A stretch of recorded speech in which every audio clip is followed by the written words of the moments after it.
ଆଜିର ଏ ବିକ୍ଷୋଭ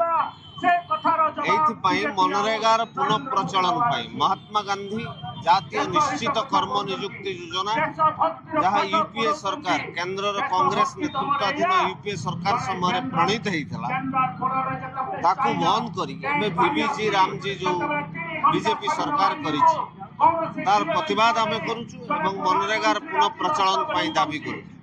ଏଇଥିପାଇଁ ଦାବି କରୁଛୁ ଯେ ମହାତ୍ମା ଗାନ୍ଧୀଙ୍କର ନାମକୁ ଉଚ୍ଛେଦ କରାଯାଇଛି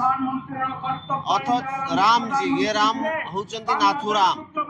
ये मर्यादा पुरुषोत्तम राम नुहे तेणु महात्मा गांधी को केते थर हत्या करिवो तमे नाथुराम को द्वारा हत्या करिथिलो पुनी नरेंद्र मोदी ताको हत्या करूछ एवं पूर्वर 90%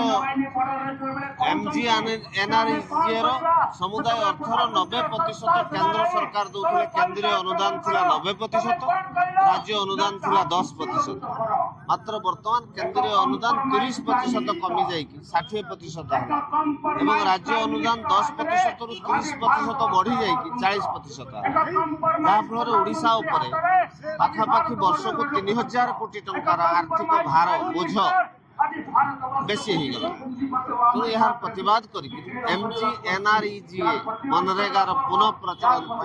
आम दाबी